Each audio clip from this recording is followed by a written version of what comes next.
bonjour à toutes et à tous, bienvenue sur KTV, Kwezi FM, le 106.9 pour un temps de parole en direct à la radio et à la télévision.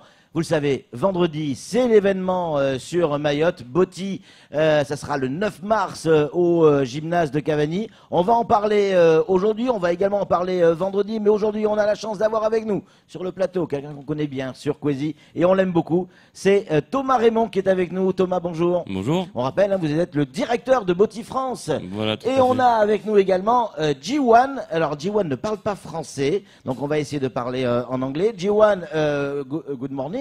Bonjour. Ouais, moi aussi, je vais bien. On a la chance d'avoir Kamar avec nous qui traduit en maoré, donc on va pouvoir le faire. Welcome in my country, my friend. Yeah, thank you. Plus sérieusement, on a un traducteur avec nous. Bonjour. Bonjour. Bonjour. Non, pas toi, c'est pas toi, c'est pas toi, Kamar. Allez, on redevient sérieux. On va commencer avec Thomas. Thomas, l'événement c'est vendredi, mais la fête a commencé depuis bientôt 10 jours à Mayotte. C'est samedi, non? Samedi, pardon, excusez-moi, samedi. Mais la fête a commencé depuis 10 jours, donc ouais, je comprends, c'est dur. La fête a commencé depuis bientôt 10 jours avec le festival.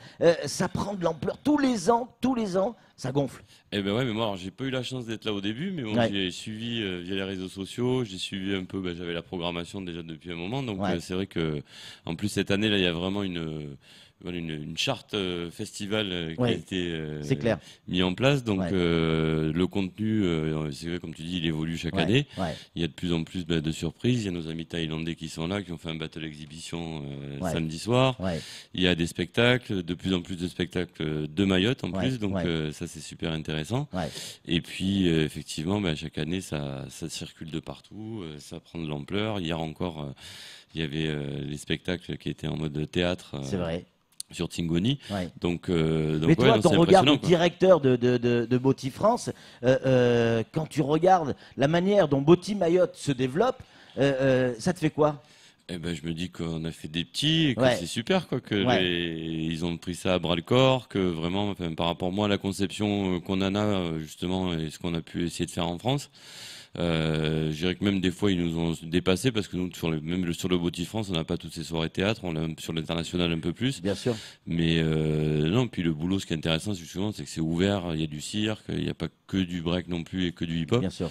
Donc puis moi ce qui me fait toujours super plaisir, c'est de voir l'investissement des jeunes. Hier encore ils étaient tous à la fois sur le plateau, à la fois à l'orga, ils aident. Il y a vraiment un super état d'esprit, donc ça fait plaisir. L'esprit Botti. G1, vous êtes venu donc à Mayotte. L'objectif, c'est quoi? C'est de la démonstration ou d'essayer d'amener quelque chose à l'organisation?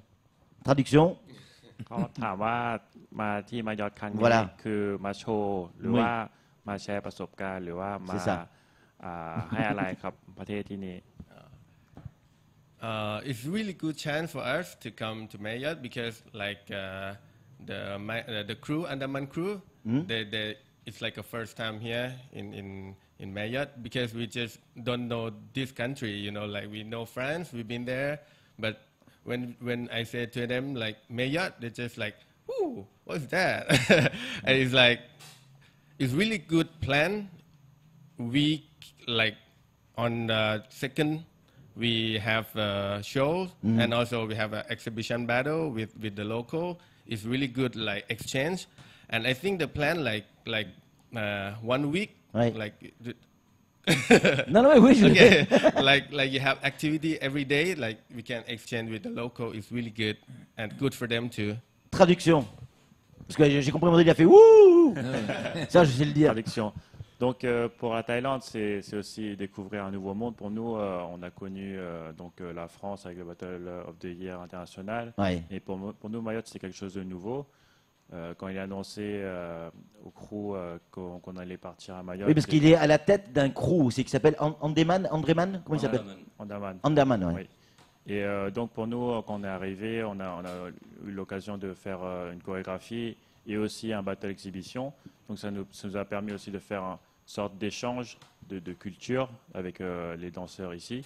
Donc pour nous, c'est aussi communiquer d'une manière culturelle, aussi avec les danseurs de Mayotte. And now, ladies and gentlemen, Kamar a une question. Alors, ma question s'adresse à vous, hein, plutôt, Bartholomé, il peut y répondre également. C'est vrai que quand on regarde dans les conditions que travaillent nos jeunes à Mayotte pour préparer le spectacle, enfin le grand spectacle, et quand on regarde dans les conditions, les structures, enfin, c'est souvent sur des surfaces qui ne sont pas adaptées ou même dans des conditions, dans les petits plateaux. Et quand vous arrivez, par exemple là, vous voyez que le spectacle est prêt, malgré les conditions, les mauvaises conditions. La différence entre la France et ces jeunes qui se préparent en France et à Mayotte. Je dirais que la différence, c'est comme tu disais, que les conditions ne sont pas forcément optimum et que du coup, c'est plus compliqué pour eux. Mais c'est d'autant plus valorisant et quelque chose de fort parce que ils arrivent malgré ces conditions à se dépasser. En France, on a un peu des fois l'inverse, c'est-à-dire qu'on a des gens qui sont dans des conditions super confortables et qui vont faire moins d'efforts pour faire les choses. Donc c'est pas de dire il faut maintenir les gens dans des conditions précaires pour arriver à faire des choses intéressantes, mais du coup ça rajoute un challenge pour eux et en même temps quand ils arrivent effectivement à performer, on va dire que c'est d'autant plus satisfaisant. Et après nous ce qu'on essaye et ce que surtout essayer de faire l'évolution et y arrive de plus en plus, c'est justement de leur donner des conditions à la fois de travailler avec eux pour qu'eux s'approprient aussi des lieux, qu'ils puissent ouvrir aussi des espaces pour pouvoir travailler. Donc mais c'est toujours impressionnant de voir comment ils arrivent dans ces conditions-là à vraiment bien travailler. Jiwan, on parlait de conditions d'entraînement à l'instant. Vous avez les mêmes types de conditions, vous, en Thaïlande, ou elles sont différentes? เขาถามว่าเห็นวิธีเขาซ้อมที่นี่หรือว่าที่ซ้อมของเขามันต่างกับที่ประเทศไทยไหมหรือว่าเหมือน environment ต่างๆ Okay, it's like if compare Mayotte and Thailand. Oui, on compare Mayotte et Thaïlande. Yeah, now Thailand, we have a lot of dancers. Like, I don't know, like maybe like 2,000 dancers, like hip hop, b-boys, and there's a lot. And I can see in here, the practice place, it's like on the street. I think it's like back like 10 years. Like in Thailand. D'accord. Yeah. D'accord. 10 years ago. Donc vous avez 10 ans d'avance en quelque sorte. C'est ça. C'est ça, hein, 10 ans d'avance. On va traduire rapidement pour ceux qui nous écoutent. Donc en gros, pour nous, c'est comme en tant que danseurs qui ont commencé il y a 15-20 ans. Pour nous, c'est pas vraiment choquant parce qu'on a commencé de la même manière. Vous êtes passé par là, quoi. Dans notre époque, il n'y avait pas de studio, il y avait pas de, c'était dans des conditions plus difficiles. Donc pour nous, c'est aussi encourageant de voir aussi des jeunes qui arrivent toujours à percer, même dans des conditions difficiles comme nous on est passé. Et ils sont arrivés aussi à monter dans une salle internationale puisqu'ils sont aussi qualifiés pour le Battle of the Year en France. Ouais. Thomas, faire venir des crews internationaux sur une compétition comme celle de Mayotte, c'est aussi une manière de tirer Mayotte vers le haut.